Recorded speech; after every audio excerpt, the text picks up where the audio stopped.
world's best gather here. XBL baseball starts now.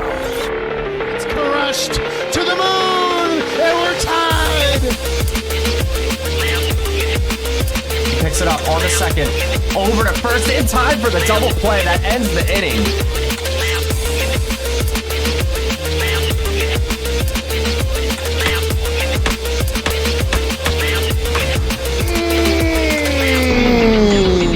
That's gone. Oh my, oh my, oh my. Trying to repeat. It's good! Homeward to the pen! This game is over!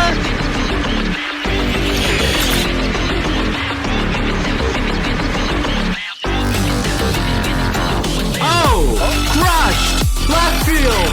Off the pole! Domingo Bell, deep center field, carrying, and it's gone! That one's hit hard. Left center field, did she do it again? To the wall! Swung on Bell to the deep left field. Is this baby gone? A grand slam! Champion! The AAA World Series is over! What a line shot! I can't believe my eyes.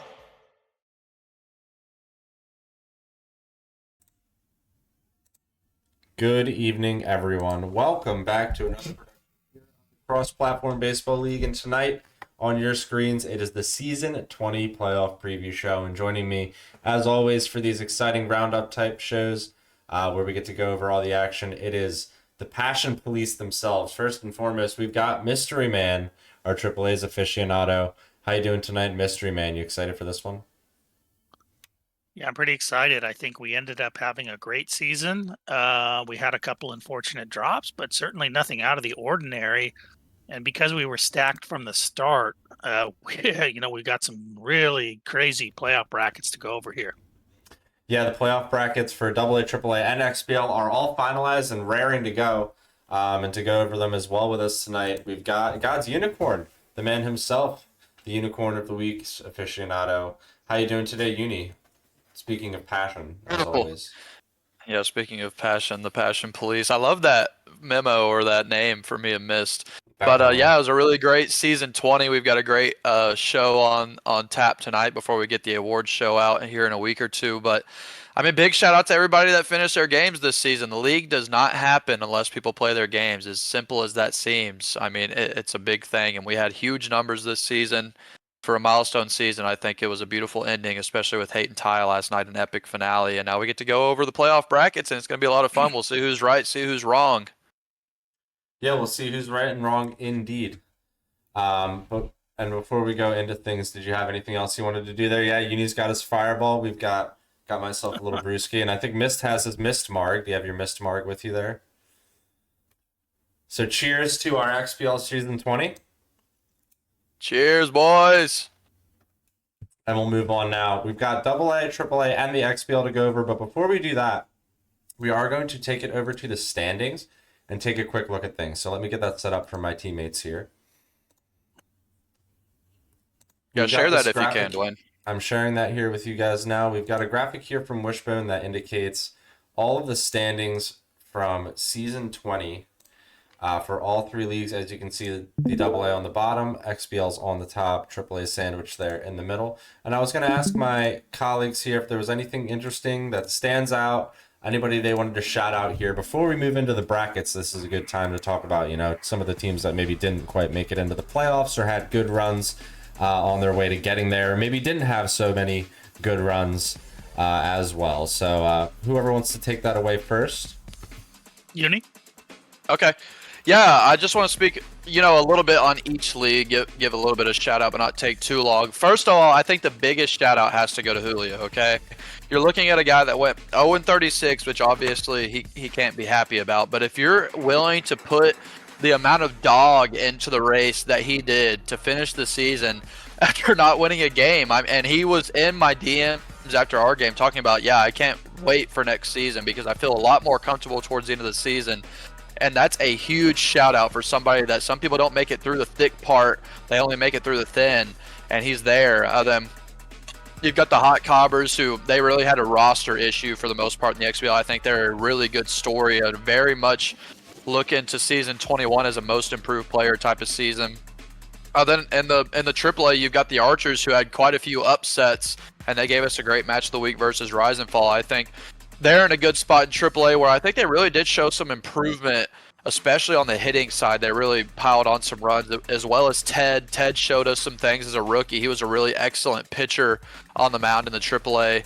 And then the Sandcats was actually, I mean, Legit Fire was actually my AAA World Series pick, so I'm a little bit surprised to see him at the bottom of AAA, but he's someone that you can tell has the passion, and that's the number one thing you need. He's someone that's going to be returning, and I expect him to be a strong contender in the AAA next season. Then obviously AA, I mean, you can look all the way through this thing, even all the way down to the flush. There's still people that have a chance to make it into the playoffs without round robin still going on. So huge props to people in the league all the way around. I mean, even the bottom of the league, they showed a lot of passion this season, and we saw a lot of good upsets and a lot of good dubs from these lower teams that really showed that they've got what it takes to have an improved season in season 21.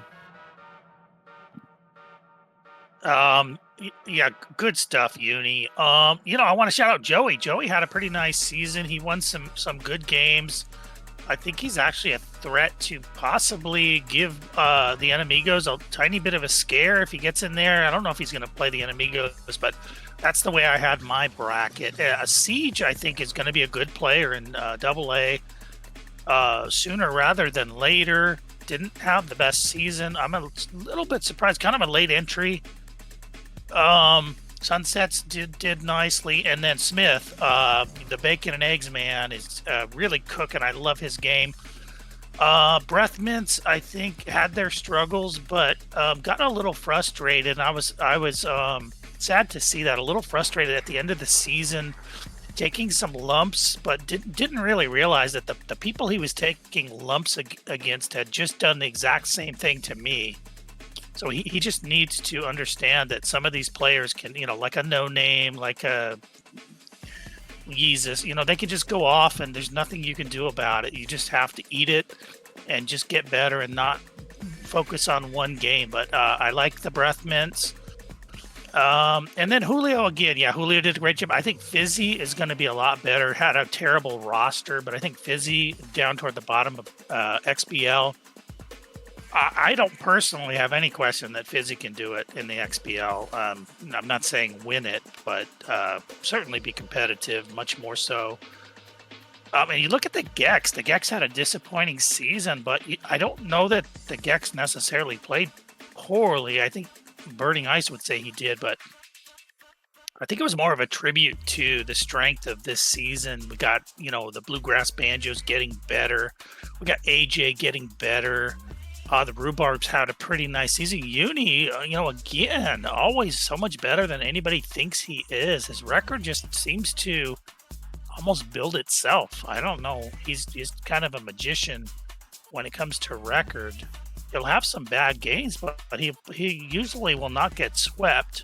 Hollows had a fantastic season. And then, of course, the Curse have been nearly unstoppable. Yeah, I mean, you guys have said a lot of good things already. I'll try to touch on some stuff that you haven't, and moving in before we move into the bracketology portion of the show. I'll do the same thing as Mist, kind of start from the bottom up. I mean, shout out to Sondco, sandwiched there in the middle. I know he didn't get through the round robin, I believe, but a 13-11 finish in the AA with brand new branding. And a pretty dominant performance in a few games, which is not really the norm for the Kansas-based team that we've seen a lot from in his XBL career in both AA and AAA. Sonko's been around for quite a few seasons, so hope he double dips again next season, tries things in the AA or even AAA if he wants to go for that. Cool to see Arcavius also. He's still got a few more games to play in the round robin.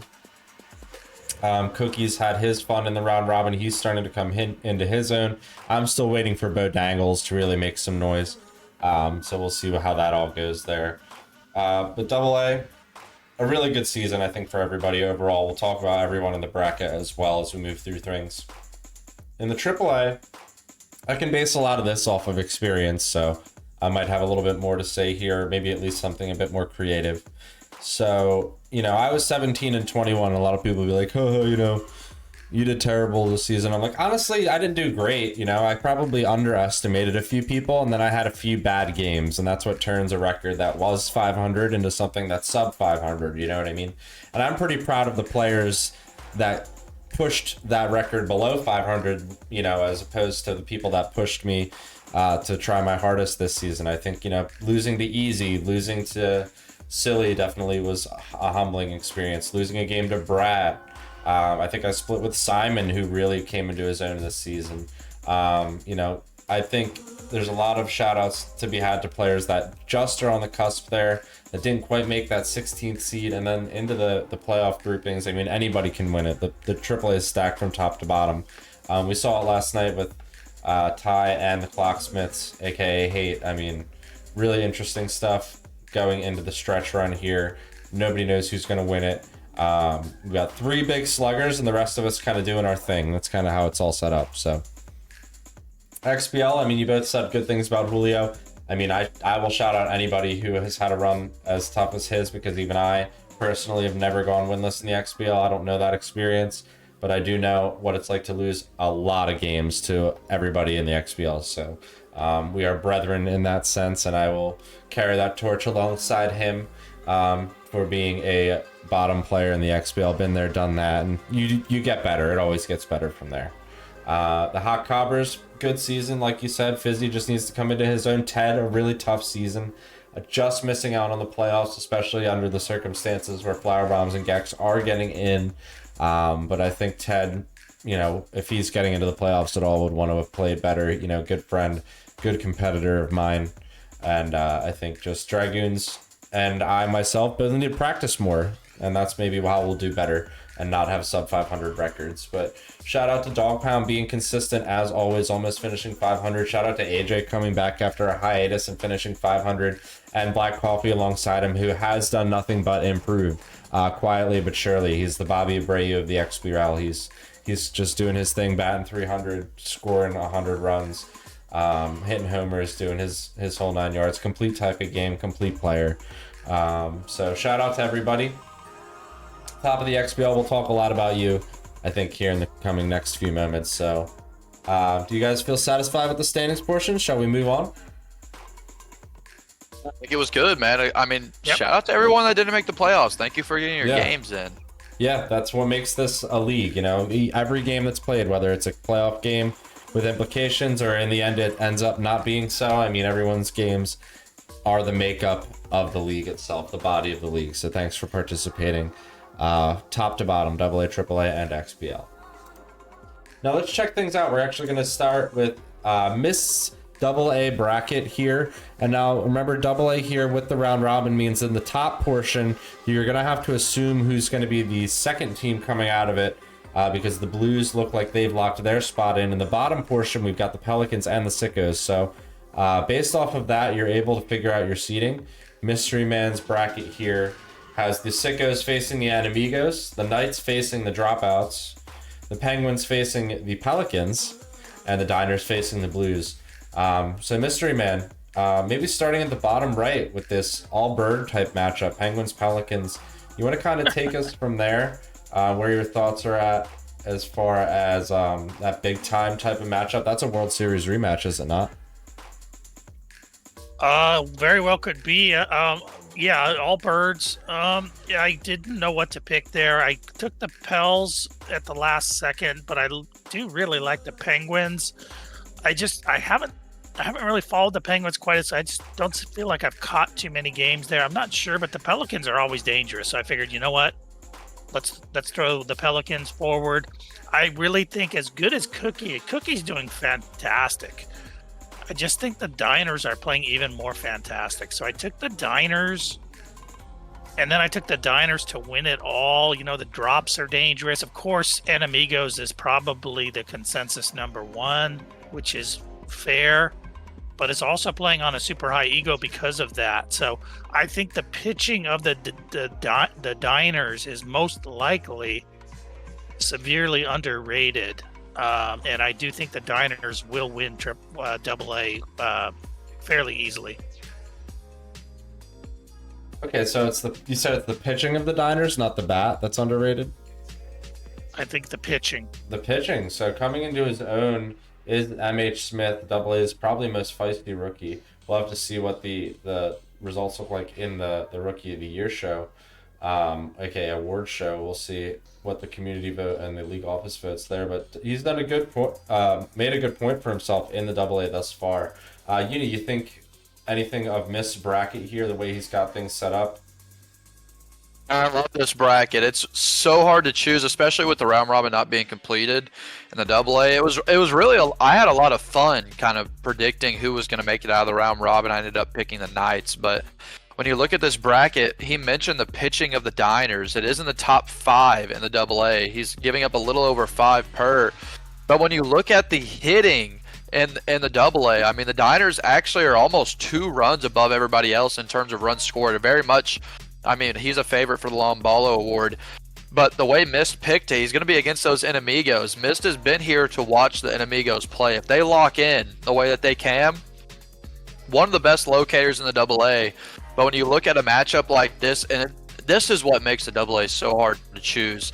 The variance in the ego is so hard because, I mean, it makes hitting really a different game when you're at 75 in that championship. The Diners would be at 76 versus the 89 that Enemigos are playing at, which is above AAA ego. I think it would be the most impressive AA championship we have ever seen if the Enemigos are able to pull that off. But like I said, the Diners in the top 5 at pitching and also number 1 in runs scored.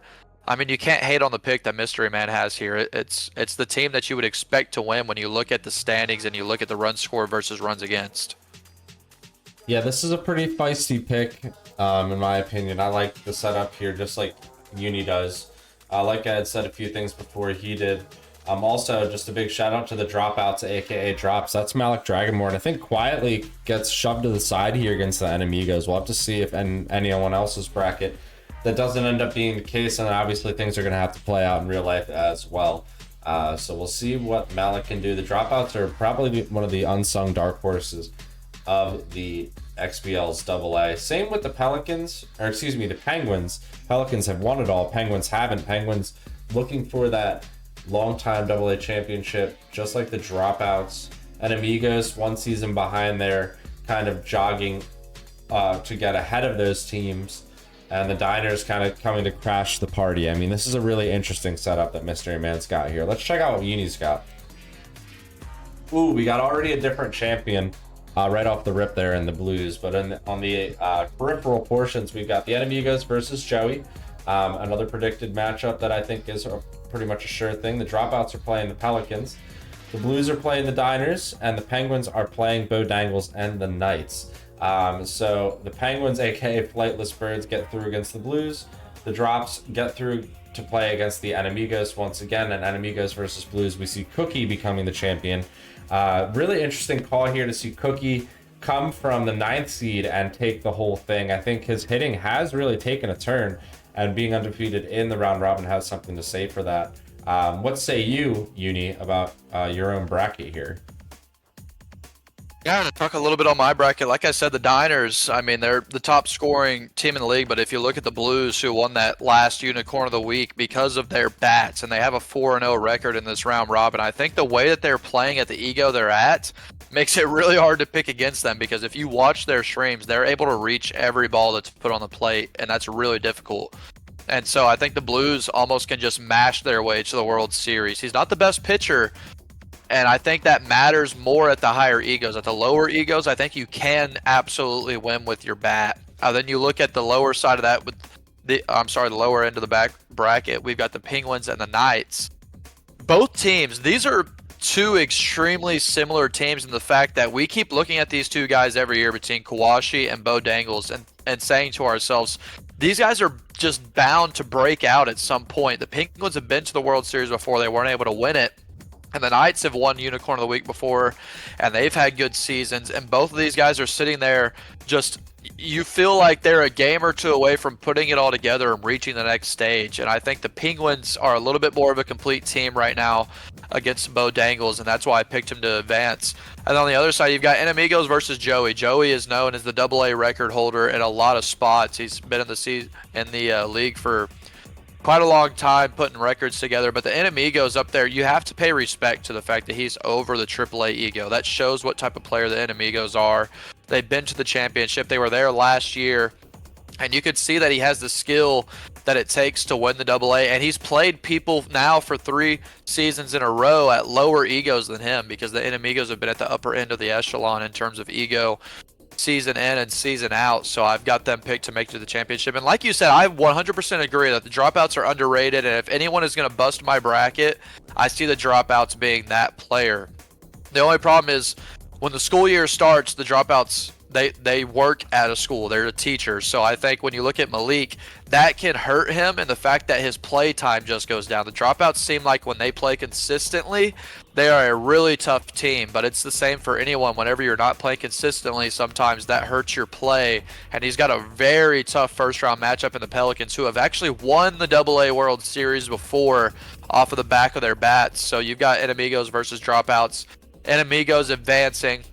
And then you got the Blues versus the Enemigos, and like I said, the Blues feel under-egoed right now, and that's the story of the AA. If you're going to be under-egoed, you have to take advantage, because you're not going to be back in the AA. It doesn't matter what your ego is. If you're able to hit at the level that the Blues are hitting right now, you're going to find yourself as a way into the AAA. The Enemigos are a great team, but if they're down by 14 on the ego scale against a team that can hit like the Blues, it's really hard to pick against them. I think it's going to be a gauntlet in terms of that series. It's going to go deep, because the Enemigos do find themselves as a really good pitcher, and they can locate.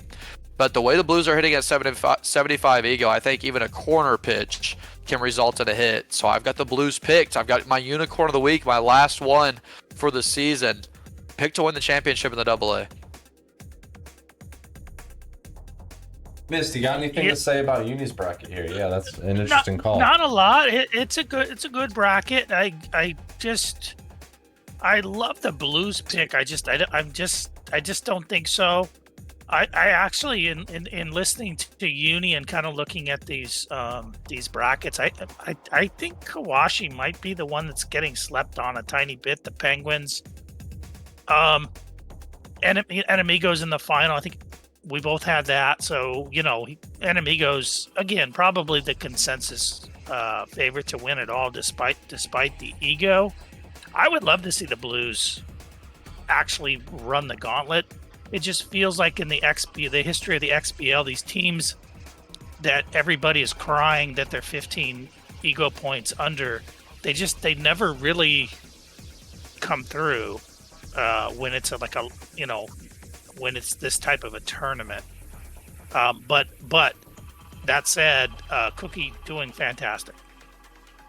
Yeah, I think that's a good call. Like everyone's always like, this person, that person is kicking my ass basically, and I can't believe they're in this league. And then lo and behold, they get upset when it comes down to things. So I think, it's all to be said when the tournament plays itself out. But a really good call here, I think, by Uni, as far as, the sure things go with his higher seeds, and a little bit of upset energy. Now let's go ahead and move into mine. I did these like an hour ago, so I'm already, forgetting exactly what I put in here. So that's what makes this the most exciting. We're all gonna look at this again for basically the first time. Let's go right now.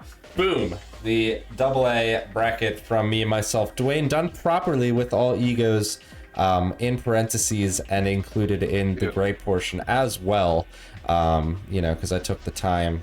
You forgot some one. People.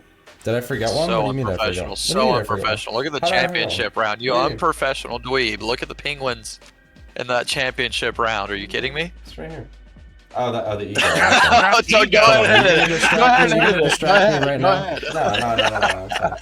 It's fine. Go ahead, buddy. You look professional. Yeah, we can do this in real time, because this is actually just a good What's he one. at? You don't know. You don't know. It's right there. Okay, respect. It's right there. Respect. It's right there. All right. Easy now. Now, let's revisit the bracket here. So we've got the Joey versus Enemigos bracket on the left. I think that's pretty much solidified. And poor Joey hasn't really gotten a shout out there. And I didn't end up giving him one myself. Now, I think the chat was correct in Prestone. It would be, was it 4 versus 7, 3 versus 8? Because it's 1 versus 10, 2 versus 9. It would be 3 versus 8. So, Mystery Man Booth and I need to both do a swap here, which does kind of affect our brackets. Copy and paste like that. Can you send me that? What are you talking about? Control V? Can you send me how did you copy and paste like that? Is this like a new thing for you? Wow. So we're doing this in real time, guys. This is Uni checking out how to use Excel. I'm not even really doing any of the stuff that you would do, you know, that's difficult. But anyway. So it doesn't really change my right side of my bracket. Kind of changes my left side. I'm gonna have to kind of just go ahead and make a decision here. So the dropouts do get through. This is spicy. On the left side. But Enemigo's still kind of my pick. I've had a lot of faith in Jay as my dark horse if you weren't around early in the last few seasons. I've picked Jay to win the AA a few times, but now this time, Kawashi I think comes through against the Enemigos. I think this is where experience comes to play. This is kind of like iron sharpens iron. This is one of the most spicy AA matchups I could think of, and I wasn't really going for heat. I was just kind of following each side as my gut told me so. So Diners versus Blues, the Diners get through. I didn't show Cookie any love there, unlike my friend Uni. The Penguins I've kind of rode all the way through here to the end of the bracket. I really do love Bo Dangles, but I don't think, again, it's quite his year. So again, I mean, I guess who wants to take the first shot? Yeah, I can say some stuff, Mist.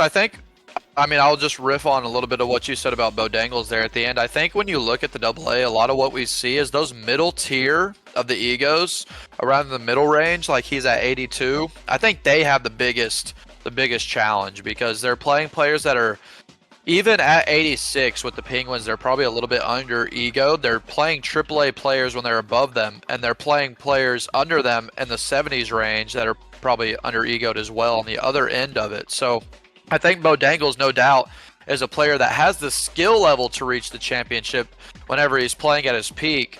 But I think just the fact he's in the middle echelon of that ego variance, it really makes it a tough road for him. But what I really love about your bracket is that you pick Kawashi, because I think somebody had to pick Kawashi because he's somebody that every year we feel like can win this thing.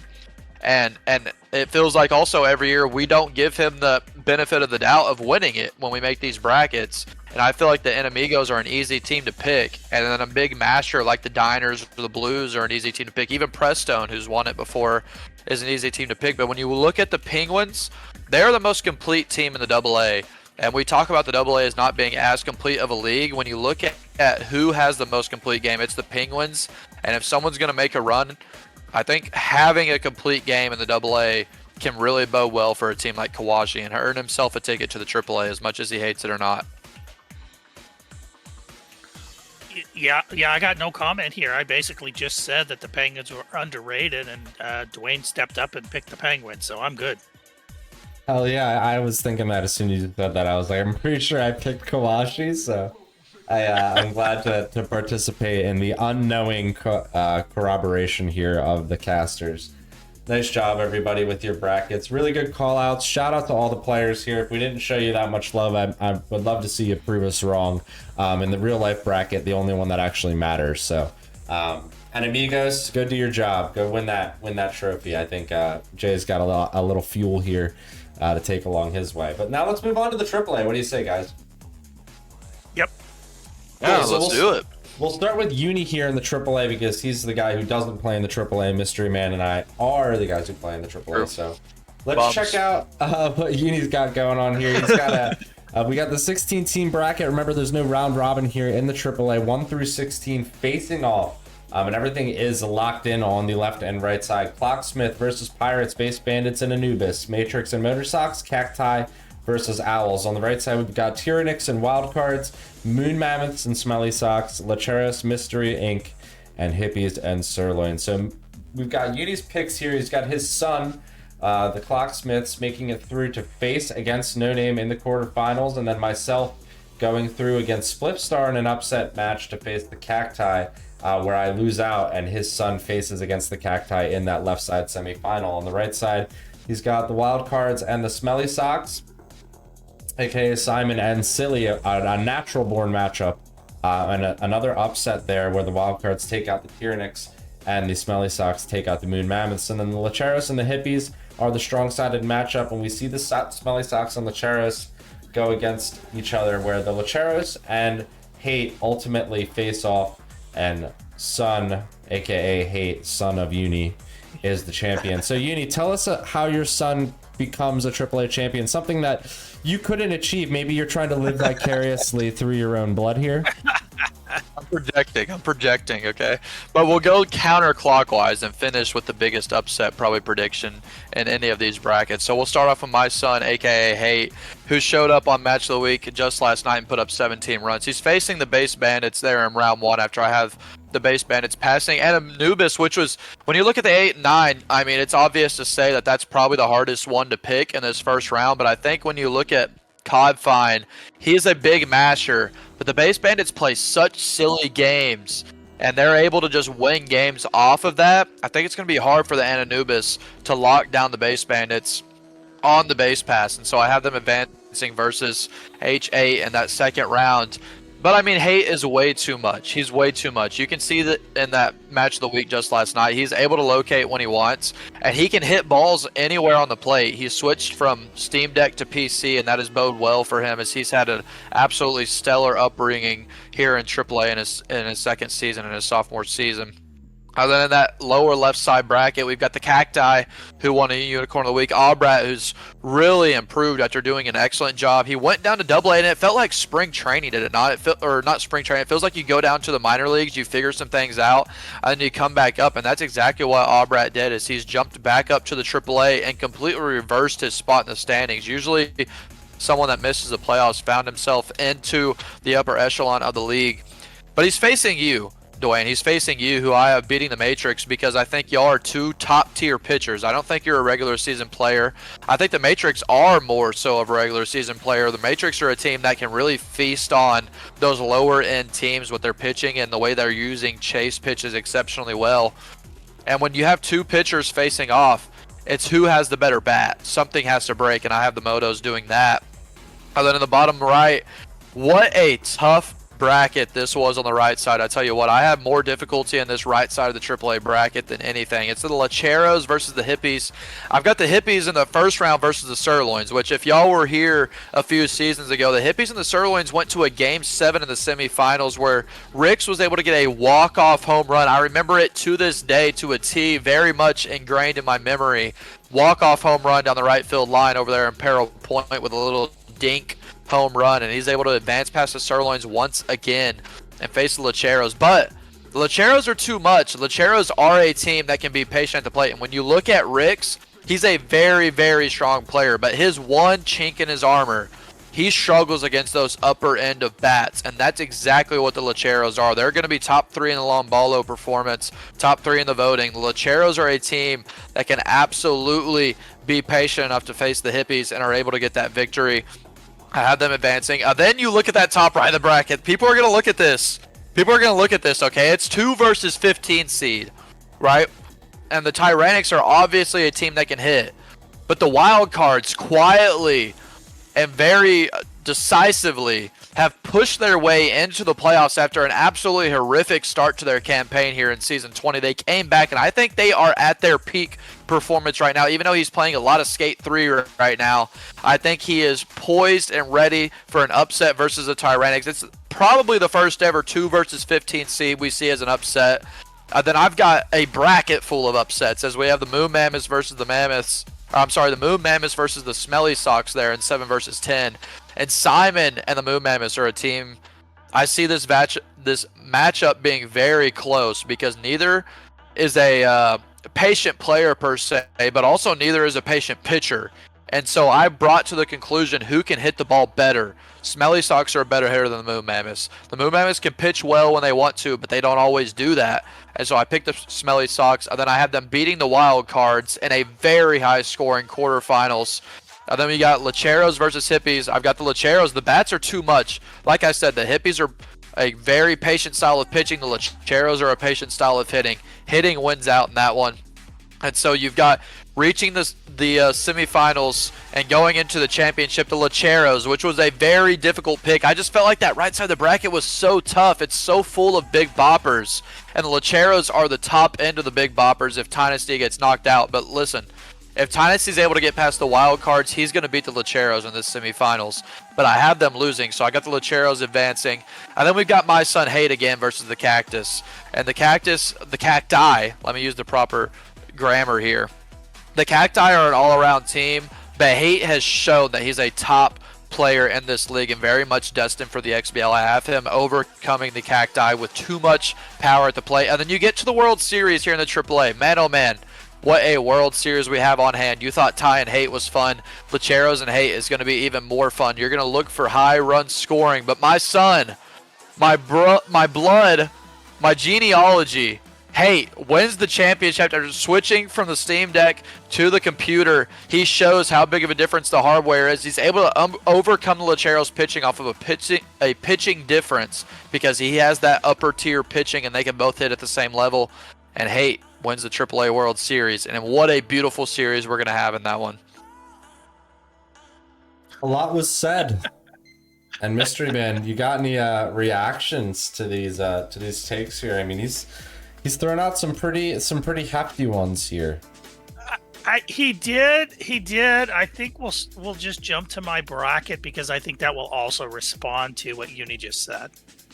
Okay, so let's use no upsets missed. All right, yes. So let's see Mystery Man's response to Uni's bracket. I kind of like that. Or do you want to jump to mine first? What do you think would be more effective? Let's do yours. Yeah, that's cool. Let's do mine, and then we'll use Mystery Man's as like the trump card to kind of just like show the giant. Mist is going to be right. Mist is always like the right. Giant AAA actual, the actually educated bracket. You know what I mean? Right. I talk confidently, but Mist is the guy that knows things. Yeah. No, I can agree with that. I mean, you definitely went for some pretty wild stuff here. I love the pick for Hate. So many upsets. This is a lot of upsets. Yeah, a lot of upsets. Let's see what I picked. Again, I forget what I did an hour ago, so this is going to be pretty exciting for all of us. So taking it from the top down, we've got the Clocksmiths and the Pirates and the Base Bandits and the Anubis. I picked Cody getting through there against the dastardly No Name, which is against my nature. I would usually pick No Name there, but I think Cody's earned it.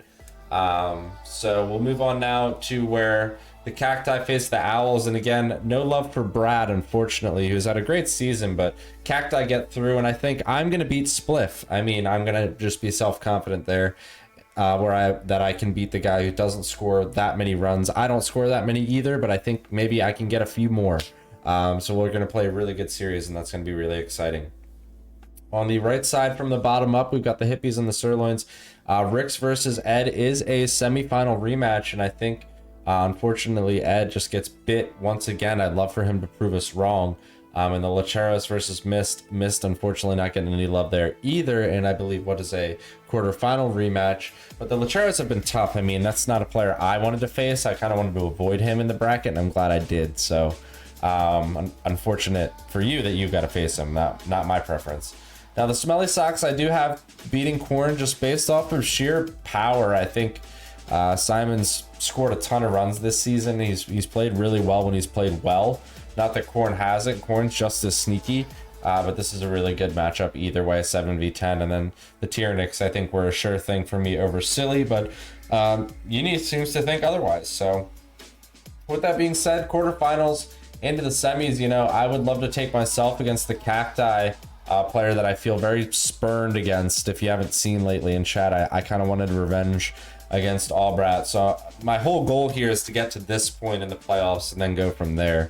I would love to win against Albrat in the quarterfinals to make up for those two past balls that I've been thinking about for days and days and days on end. And you know how that is in Super Mega Baseball. Or maybe you don't. Maybe you're not as insane as I am. Up at the top, we've got the Anubis and the Clocks. The Clocks are going to get through. And I think I take myself over the Clocks just based off of sheer experience. Also a little bit of ignorance on my part. I'm not really picking myself out of sheer favoritism. I just think if it all plays out the way that I think in this scenario, I would beat the Clocks. Because A, I want revenge.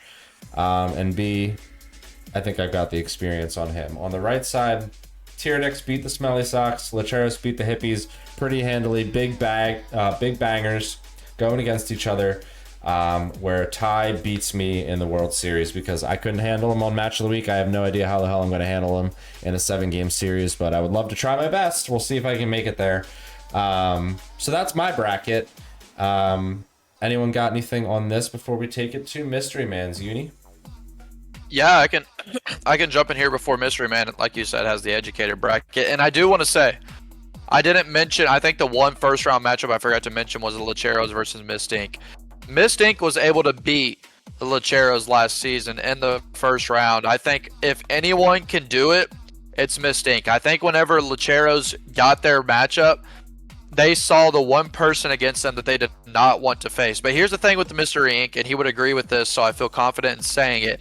Such a streaky player, okay? When he's on his game, he's someone that can win the World Series, no doubt, when he is on his game. But when he is off at the plate, Mystery Inc. really struggles, and you have to match run for run against the Lecheros. So I think if anyone is going to really upset your bracket, it's going to be the Mist Inc. And then you look on all the way to the World Series. Obviously, I'm probably the only person that picked the wild card, so you have the Tyranics running all the way through. I think if the Tyranics get there, I actually give you a good chance with the Motor Sox. I actually think Dwayne has a good chance because of his pitching and the way that he is able to lock in his hitting. But the Clocksmiths are such an overwhelming team at the 1 seed. Imagine how beautiful it would be if we saw the Clocksmiths versus the Tyranics right there in the World Series, and we would have 3-hour-long streams, 20 to 25 every single game for the World Series. That's like the old days with Lazy and Ashnod or Fluribell and Ashnod in the semifinals, keeping me up for 2 hours, you know. I'll take it. I'll take it. Anything else on this bracket? Yeah, I'm just going to say one thing on this bracket till we get into mine, and that is I just really think the Pirates are going to, I don't know how they're going to do it. There's no reason they could even do it, but I think the Pirates are going to somehow pull at least one game from the Clocks, which seems impossible the way the Clocks are playing. But Rise is just, he's kind of oblivious, and when he has his game rolling, it's a beautiful thing. It often doesn't roll, but when it does, it's painfully effective if you're on the other side of the ball. So I look for the Pirates to sneak out a game there somehow. I don't know how. Again, I don't know how, but somehow. All right, well, with that being said, I mean, you want to check out the Mystery Man bracket? I think this is the one that's going to either confirm or deny a lot of the picks Uni and I have made here that are actually going to be possibly the way things play out. Because, again, Mystery Man's the aficionado here. I've done enough casts with Mystery Man to know that whatever he has pop up right here, it completely erases everything I did. Well, here we go. This is the pick. We've got Mystery Man's AAA bracket. We've got the Clocks versus the Bandits. Cody does not get through in the 8v9, but the Clocks get picked once again. The Motos beat Spliff in another call. All three of us have picked that. Nobody has paid for that take, and I did not influence anyone in the making of that take, I will assure you. Cacti versus Owls, again, difficult one for Brad. Wildcards versus Moon. The Wildcards upset Ty again. 2 out of 3, you guys are picking that. But this time the Moon Mammoths get through. And then Lecheros beat Mystery Man, and the Sirloins beat the Hippies, so we do have some spice. And then in semifinals, we've got the Wildcards versus the Sirloins, and the Clocks versus the Motos. The Clocks beat me in that version of history here for Mystery Man.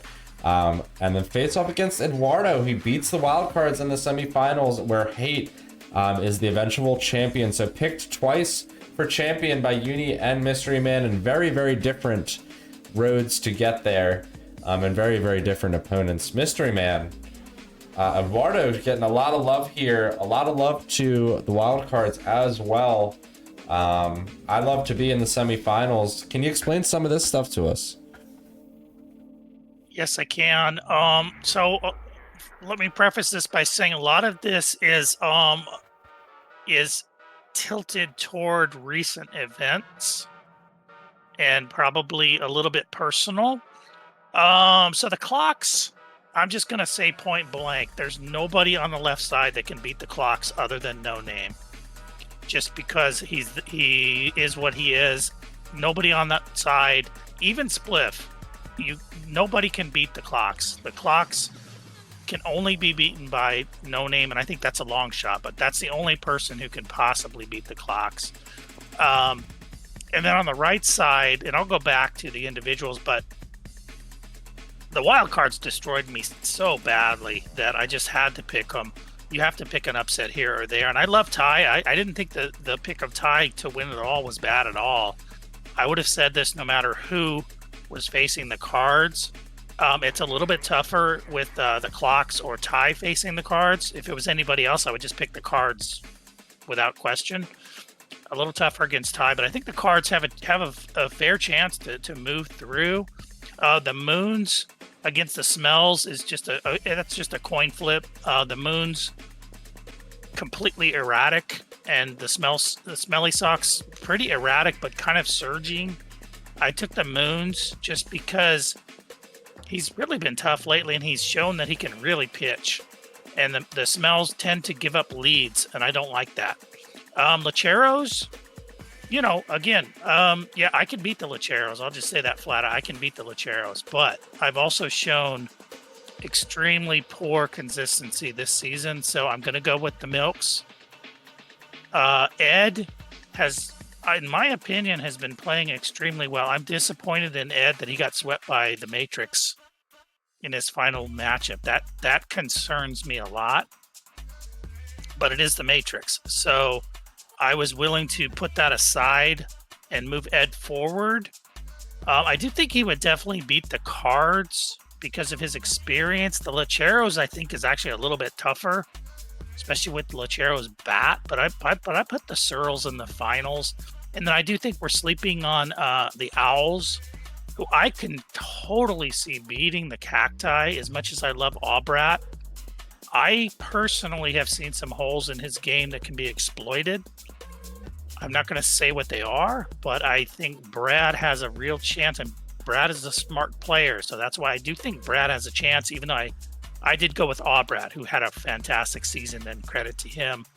And then the Motos, I'm just going on, I think it's a good matchup in the first round for the Motos against the Matrix. And then if the Motos get some momentum, I think they could, again, maybe figure out Aubrat enough to move on and then get destroyed by the clocks in the semifinals. And then it's going to be the Searles and the clocks.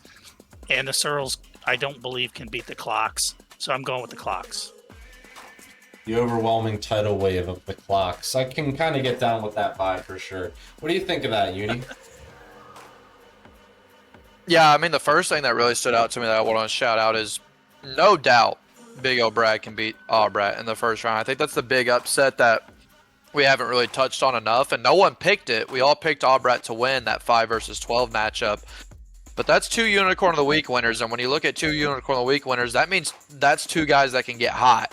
And that's 2 guys that can really make a name for themselves in a 1 or 2 week stretch. And so I think that game is actually a lot more difficult to pick than a lot of people who maybe don't watch a ton of streams give it the notion for. But I think the Owls and the Cacti are actually a very similar game style. The way the Owls went from the AA as a big bopping team to the way they're able to pitch this season is going to bode well for them in the playoffs, because pitching, I think, wins out.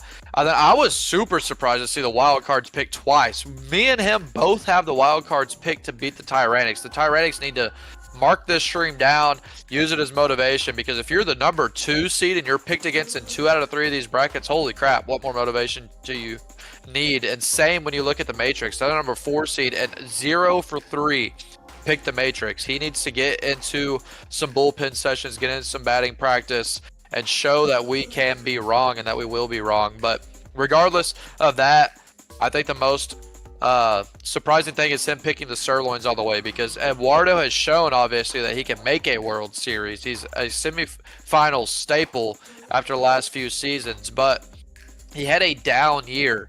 But no doubt, if Eduardo returns to the form that he normally shows, He is probably the best player in that right side of the bracket, even with the Tyrannics. I think he's the best player in that right side of the bracket. But I mean, I obviously have to agree with Mist that my son, Hate, and the Clocksmiths are going to be able to win it because I think they're just too overwhelming. I think they're just too good of a team in AAA, a little bit under-egoed. Yeah, it's going to be an interesting play out here. The AAA is always, you know, a gauntlet. The upsets that are able to be had kind of dictate everything if they're able to be had. So we'll see if it takes a different turn here. All three brackets, I think, have a very distinct way about them and a distinct theme to them. But again, in the end, it's the one or the two getting the victory seed from me or Uni or Mist. We'll see if the community's got some different things to say. We've got Too Easy out there floating some community brackets. Going to be exciting to see what everyone comes up with. But yeah, good stuff in the AA and the AAA, and I think now it's time for the XBL. Now, if we're going to switch up the order, I think in the XBL we'll start off with my bracket.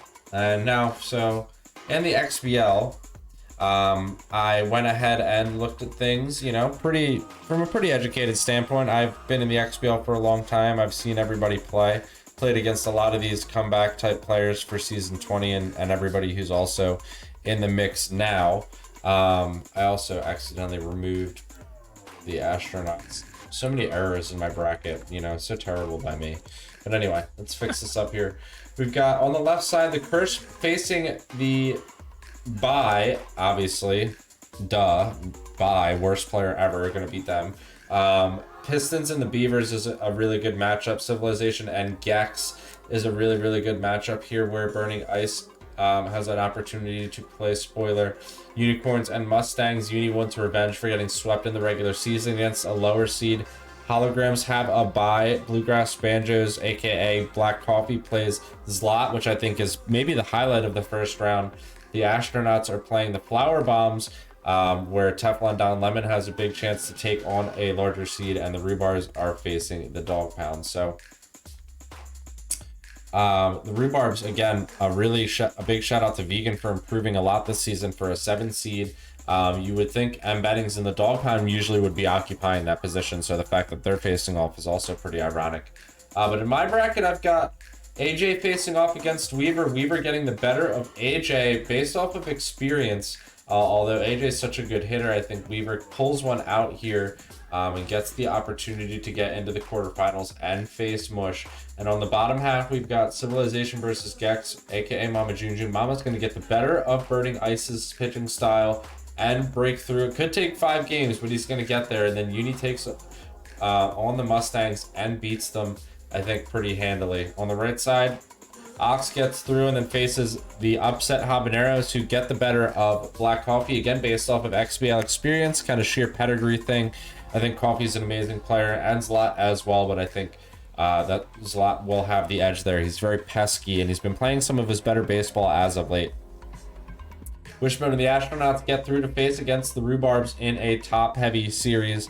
And Bennings doesn't have enough to get past Vegan, and his improved team, the Flower Bombs, have improved, but not enough to beat Wishbone, of course.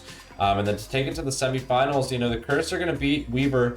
This is kind of new age versus old age in the XBL, and the new age is going to win out because Curse are destined for greatness. And then Uni, I haven't picked for the semis. I mean, if you see it here, definitely, I think a good pick. You know, Civ has had a tough time lately. Uni might be able to take advantage of that and win 4 games in a quarterfinal. And all of a sudden, if you win a quarterfinal, you are in the semis. It happens that quickly. Uni might find himself there. Facing off against Mush. On the right side, we've got the Holograms facing the Hobbs. Ox having his best season. Gets the better of Zlot. Wishbone all the way. Beats Ox as well in the semifinal to take it to the World Series to face Mush, and Mush is my eventual champion because I think he's long overdue with the complete style of baseball that he plays to come up with a victory. So that's my bracket, spoken by me in auctioneer style fashion. Anyone got a quick reaction to that one before we move on to the next one? Who's first? If Mist isn't going to talk, I guess. I mean, when you look at this bracket, I think the most interesting first round matchup, there's 2 of them. oh my gosh, the XBL is so crazy this season with the parity. There's so many first round matchups that can go either way. So much parity compared to the normal XBL. And obviously when my bracket comes around, I'm going to be able to talk plenty on what I think. But when you look at 9 and 11, 5 and 15, 6 and 14, 8 and 12, 7 and 13, all 4 of those matchups, 5 of those matchups, however much I listed, it's really a toss-up when you look at those. I know the Civilization 5 versus 15 is something you don't want to say is a toss-up, but the way the Gex play, anyone that's played the Gex understand they are very much a team that can beat anybody in the league. Literally anybody in the league. It's all about, can he put up enough runs? Because he's going to hold you down.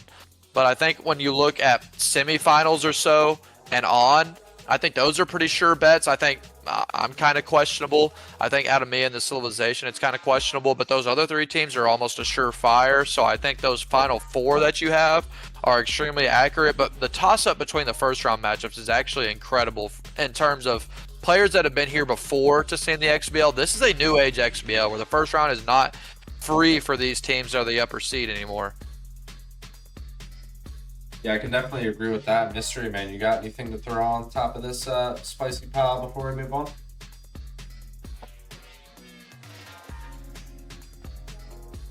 Is Mystery Man Marg? He went to get a Marg. It's a margarita. Okay. It's a margarita. He's here. He's back. He made it. I'm here. Yeah, not too much. I obviously the Curse have played the best in the regular season, so picking them is pretty easy to do when you consider the pitching. There really just isn't any holes, but I do think the top 4 players are the separator. And we'll get into that. But I loved what Uni said about the Gex. The only thing is, Mama's really smart, so you can't do the same thing for 4 games or 5 or 7, whatever. So, he's not going to get by Mama, but could he take 2 games? Yes. All right. Well, some interesting calls there from Uni and Mist on my bracket. We'll take things over to Mystery Man's before we move on to Uni, who's actually in the XBL. So kind of the theme I've kind of pushed. Nobody in the AA, but at least we've got our aficionados taking care of the final bracket. So Mystery Man, in the XBL, you've got the Hollows versus Grass, baby. Is that bluegrass? Is that supposed to be a bluegrass thing? It's a bluegrass thing. Yeah, I like not that. I like gross. that. My grass is blue. No, I get it. Yeah, my grass is blue. I love that. And then we've got the Knots versus the Rachels, aka the Rhubarbs. And then we've got the Curse versus the Pistons and the Civs versus the Stangs. So Uni gets upset. We've got AJ beating Weaver. We've got Coffee beating Zlot. We've got the Rhubarbs facing Wishbone. Those are some pretty standard quarterfinal matchups. I like the call out there for the upset over Uni. When wouldn't I? And then we've got the Hollows and the Knots, and the Curse and the Civs, and the Curse face the Knots in the World Series, and this time Wishbone goes back to back. What do you got on that, Mystery Man? Oh, yeah, I like the Stangs. I think Unicorn overrated a little bit, and I think Galaxy underrated a little bit. Really been in the scrim channel lately, putting in the time. Uni probably sucking down some beers and margaritas while Galaxy's out there really, pounding the pavement. So I could see the Stangs, kind of cruising past the Unicorns, and then it's going to be tough against either the Gex or the Civs. But the Civs have the pedigree, and just the talent level is pretty extreme. So I could see the Civs. I mean, I can't really see the Civs not at least making the semis. Could be the Civs year, to be honest, but we'll see. I don't know how good dormitory internet is, but let's pray for the Civs.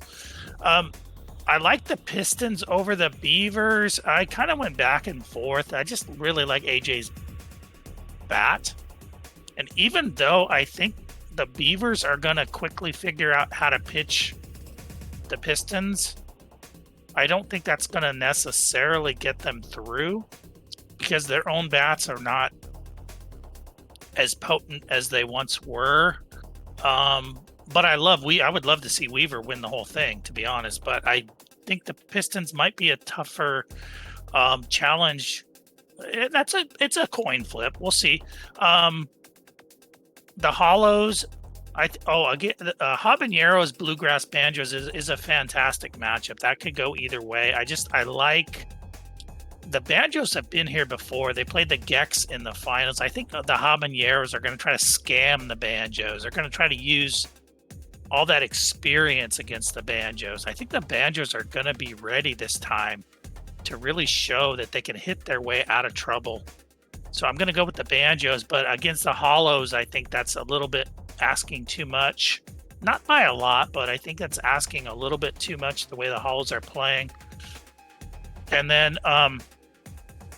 Rhubarb's Dog Pound is absolutely a coin flip. I actually had penciled in Dog Pound, and then I changed it because I really like the way the Rhubarbs are playing. So I went with the Rachels there. Flower Bombs, I mean, you're not going to beat the Knots there. That's just not reasonable, but I do like the Bombs. Next season, the Bombs can, I think, step up even more than they did this season. But Knots Hollows, I like the Knots. I just like the matchup there. The Knots match up really well against the Civs and the Hollows. I'm not sure so much against the Curse in the finals, but I also think Wishbone was playing too well last season at the very end to assume that not quite playing to that level during the regular season here is going to affect him. So I'm going to go with the pitcher Wishbone. I mean, they're all pitchers at that level, but I'm going to go with Wishbone because I think he's won it before and he's turned the corner. So I think even Mush will have a tough time. I'm going Strohs. Did we get You go ahead and take take it. it. You go ahead and take it because I'm about to do my bracket and I'm going to talk way too much. All right, I can dig it. I mean, like I said, Unicorns versus Mustangs, definitely a big shout out there. I think Mist has done a really good job defending all of his points here. I think all come from a really good standpoint too. Mist never really takes it off shoots from the hip, as he would call it probably. And he did a really good job nailing things here. So I don't have a lot to criticize him, and I like the upsets as they are. I think the end product is an expected and pretty standard one. Let's see if Uni's got anything different to say as we take it to our final bracket of the evening. Or XBL aficionado. I don't know how this guy became the XBL aficionado, but this is his bracket. Let's check it out. So Uni's got the Curse facing the Beavers, who beat the Pistons. That's another upset there in the top left. And then we've got the Civ versus the Gex, where the Civ face the Unicorns after Uni beats the Mustangs, this time on the left side.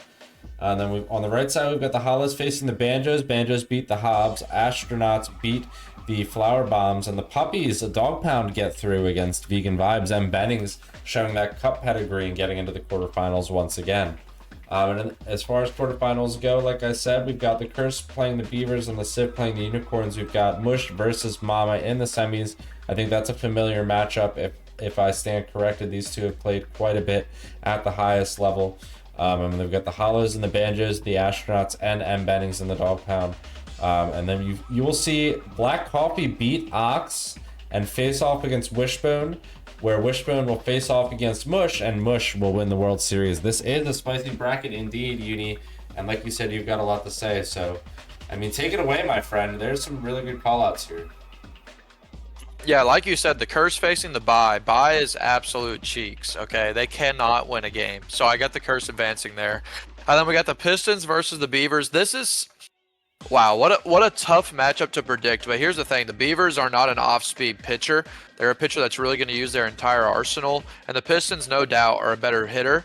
And they had an excellent series that I believe ended in a split that the Pistons had a walk-off in this series. But I think when you watch Weaver play throughout the season, when he decides to lock in, I'm talking about turn off the camera, turn off the mic, he does hit to a higher than middle of the pack average. And I think when you combine that with this upper tier of pitching, I have him going past the Pistons, which I really hate to do as someone that I really respect in AJ and the way he's able to hit. He still is a season away from just improving that pitching. I think he's on that trajectory, but he's not there yet.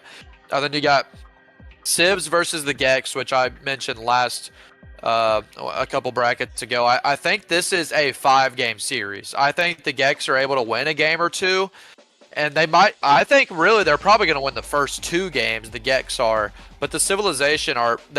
He's a baseball guy. MJ is a baseball guy. He's Venus. Shut up. The baseball guy that is MJ is going to know to adjust. He's going to figure things out. And when you look at the RNG, the Gex need RNG to be in their favor to win a game like this, because it's going to be hard for them to put up 4 or 5 runs. But if they put up 4 or 5 runs, they can definitely win. I just don't think that's going to happen over the course of a 5-game series more than once or twice. Then this is actually the first XBL bracket where I picked myself. It's not the first time I've been the home seed, but this time I mean, very much a home seed in the 6 versus 14. And the Galaxy is the only... A good note here is that Galaxy is the only team under me this season in terms of seeding. He's the only player from 7 to 20 that actually swept me. So I think if anybody is going to beat me that's an under-seeded player, it is Galaxy. But I have to bet on myself because I was probably at my valley of the season when I played him. And I think that I can definitely figure that out. But Galaxy is going to push me to 5 games. Then you get on the other side, you got the Astros versus the Puppies. I think, first off, Rhubards versus Puppies, okay? I think M. Bennings is very underseeded. He's somebody that's around the 8 or 9 seed normally, and he finds games. I think it was because of some lack of play and things like that. I think if the dog pound M. Bennings is able to play a little bit more going into these playoffs, the Rhubards pitching staff is what they lean on. But M. Bennings is not someone that's thrown off by your velocity. And he's actually exceptionally well at hitting the high velo, low and away fastball, which is a pitch that is very detrimental to most teams, especially a team that's going to use the velo like the Rhubarbs do. So I have the dog pound advancing past them. I mean, you mentioned the same thing, Dwayne, and Astronauts versus the Flower Bombs, so did Mist. I mean, I love the Flower Bombs, and they're a team that is improving, and they're on that trajectory, but you're just unlucky. You're playing the World Series champion from last season. The Astronauts are too much for anybody in the first round. You can't pick them to lose in the first round. Then 8 versus 12. What an interesting 8 versus 12 we have, because the Banjos and the Habaneros, very tight match in terms of their play style. And if the Habaneros advance, I pick the Hollows to win and make it all the way to the World Series. But I don't have them advancing. I have the Bluegrass Banjos because they are... Did we lose Uni? What? Okay, anyways. You cut out there for a moment. Yeah. Okay, sorry. Well, I'm back, boys. But I've got the Banjos advancing past the Habaneros because their bat is better. Their pitching is similar, but their bat is better. And then the hardest pick for me was this Hollows versus Banjos series. I think they're actually really similar players. Despite the seeding, I think they're extremely similar players, and I think the Banjos kind of have the Hollows number. When you watch their season series, I think the Banjos really showed that they're able to take advantage of the Hollows style of pitching. And if this, I think they do beat the Astronauts, but I just think the Banjos are going to win this series. I had to pick an upset somewhere, and I think that's where I'm going to pick it at. And then you've got the Astros versus the Puppies. They've went the full length in a series before, but the Astronauts, once again, are too overwhelming when they lock in. And I think they do lock in when they get into this final 8 spot. And then you got me versus the Civilization. Man, oh man, did I want to pick myself versus the Civ, especially after splitting him this season. I got to try to get him on the hot mic again and just throw his mindset off during the game, because that's the only reason I beat him. But I mean, the Civ are too much for me, let's be honest. He's too good of a player. He's too good of a hitter. He outmatches me. I have him advancing. Then you got the Curs versus the Beavers. I think, like you said, DJ, I've got the Beavers and the Curs, very similar players, but the Curs are just better at what they do than the Beavers are at what they do, if that makes sense. They're both similar, but the Curs are better. And then you got Curse versus Civ. Curse too strong of a pitcher and too consistent of a batter. They find themselves in the World Series again after a year-long break. They are back this time here in season 20.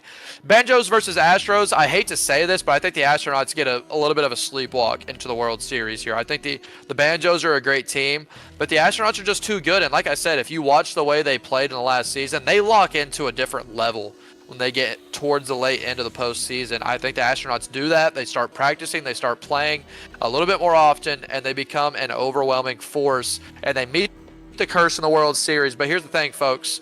You can lock in as much as you want. There is no escaping the mush low and away changeup, the mush low and in changeup that makes it absolutely impossible to hit. And here's the thing about Mush. He is the small ball king. He's not a power hitter, but he is able to consistently put 5+ runs on the board, and he's able to hold you down. And I think that's why he beats Wishbone. We saw him against Lazy in the World Series put up a fight a couple seasons ago. I don't think Wishbone is the hitter that Lazy is. He's a better pitcher. He's not a better hitter. And I think it's pitching versus pitching, and Curse, in my opinion, is the best pitcher in the XBL. And they get their first ever XBL season championship. Wishbone is right there. It's a 7-game series. And man, oh man, do we have highlights. It's a beautiful World Series we see to end it. Wow, a ton was said there by Uni. Really, really good bracket here. Mystery Man, you got any highlights out of what Uni put forth for us? Yeah, I do. So I was just noticing a couple things. First of all, if the Beavers really do get past the Pistons, the Beavers versus the Curse would be an absolutely unbelievable series. The Beavers are off-speed hitters, and if you throw those two together, that is going to be absolutely wild. And on the right side, I'm just going to say straight up, we all know Black Coffee is my guy, but nothing is going to stop the Hollows from at least making the semifinals to face the Astros. Like, he could be playing on 7-Eleven internet in Tijuana. It doesn't matter. He's going to get through. Nothing will stop him. But I do know that he does struggle with the Astros, and if he gets into the finals against the Curse or the Civs, it's going to be tough. But Ox has had a great season. He's going to get to the semis at least. And other than that, everything Uni said. So a lot of spicy takes here from all three of us, I think, from top to bottom in the double hit, AAA, and the XBL. I mean, Uni, I think, honestly, with a pretty sane bracket when it comes down to things, a few good upsets there, but everybody really went at this with a pretty educated standpoint. So no major upsets, I think, in the champion picks outside of what was put forth maybe in the AA. And now what we're going to do before we leave you guys tonight is compare these picks with the ones that we predicted in the season 20 preview show. We've got a few extra casters in there as well who threw their hot takes / picks in. So we're going to pick those apart as a group before we leave you here tonight. Let's check those out after looking at everything here and discussing things together. Now, if you guys want to look in the casting channel, you guys will see this screenshot in there, or if you're watching the stream, this will pop up for you. But as you can see, we've got Spliff, Mystery Man, Mama, Hummus, me, Zlot, and Uni. We all made different picks, and a lot of us got blown up by Lazy, unfortunately, not being in the World Series. Or being in the playoffs at all, so we can't make the World Series. But some of us picked Mush, some of us picked Wish, but we've got a Mama shout out there. A Mama shout out for Mama himself, a Mama shout out for Mystery Man. We've got myself versus Mist as a pick there. Bo Dangles versus Malik, which didn't seem to be a trend tonight. A lot of Malik in the AA. J3 versus Prez. The Deltas got a shout out. Legit Fire got a shout out. Elron unfortunately dropped out. Got a shout out. Anyone want to just speak on some of these hot ones? Uni, this was kind of your idea. You want to go first? Yeah, I mean, we can look at mine first. What a terrible take, because half of these teams either are not playing or aren't in the playoffs. So a little bit tough to speak on mine, but if you take out Lazy in my set and replace it with Mush, I mean, it's relatively accurate. I think Elron was the type of player that Hate is, and so I think it's actually fair to replace him in there. But Legit Fire, I mean, he had a down season, and you replace him now with, I believe I had Lecheros, which is quite the opposite of a player. And then in the double A, you've got J3 and Prez. I think all of us in this bracket here late season picked J3, but at the beginning of the season, double A really felt like a toss-up, as well as the triple A, as you see a lot of different picks throughout the triple A. And when you really look at this in depth, who all picked Tate? It's Mystery Man, who kind of cheated and gave himself 3 picks for the World Series, okay, which I was telling Dwayne before the show. Mama Junjun in there with Hate versus Ty, which is a beautiful pick. I mean, you got Zlat with Ty versus Skull. The amount of predictions variance in this, especially in the AAA. I mean, all of us, most of us had Lazy, obviously, in the XBL, and that changes everything. But in the AAA, it was a lot of variance. In the AA, it's a lot of variance. And I think that is the beauty of the league and the season 20 that we have seen. We've played so many seasons in season 20. A lot of years were repeat seasons, but right now at season 20 is the pinnacle of parity that we have ever seen across all 3 leagues. And I think this graphic right here shows it to a T. Who is going to win? I have no idea. Mist probably knows AAA, but XBL and AA, we have no idea. Somebody's going to win that thing. Somebody's going to be happy, and it's going to be a lot of fun watching it. Yeah, I really love all those calls there. Mystery Man, you want to take us through anything here? Yeah, I don't think people realized how slick I was there, saying myself or Hate. Yeah, like everybody, Hate finished like 15th or 17th or something, and I said it's going to be Spliff myself or Hate, and nobody really heard or Hate. But you know what? It probably is going to be Hate in those finals. Also, I was the only one who knew that Lazy was not going to get it done. So, I got to credit myself there. And, we hated to see Elron drop out, but a lot of these picks are great. I wish it would have been, or maybe it still will be. I'm not sure if we're on the same side of the bracket. I guess we're not. Hey, this could still be Dwayne versus Mist. That's where it's at right there. That's where it's at for sure. I mean, that's the AAA World Series the fans deserve. At least in my humble opinion. And in your humble opinion, I know we agree with that. Everyone wants to see that over including all of the rest of the people in the playoffs. I think they would all rather see us play than them. But anyway. Let's get a poll for that. Let's see how many ones. We can run the poll. We can run the poll. We can run the poll. Anyway. Fun jokes aside, you guys did a really cool job of running through what you guys have highlighted here. Some really funny stuff. Like I said, I took this as a hot take, so I made some pretty really interesting ones here. Ice is giving me crap in the chat. I mean, when does he not? I mean, this is kind of just a normal thing from him, which is fine because I like him. Good guy. And what would you do if people weren't giving you crap? You wouldn't have anything to argue with. At least that's how I live my life. Anyway. You guys have done a really good job here. Mush vs. Mama. Ty gets a shout out. A lot of Malik love, like I said. Maybe he'll make it all the way through this time. Some funnier ones. And some ones that were definitely more serious and accurate. But all in all, this whole entire show is kind of just a crapshoot. I mean, this is just like a dice roll of a show. And you can just come back and watch this again and tell us we were wrong, basically. So...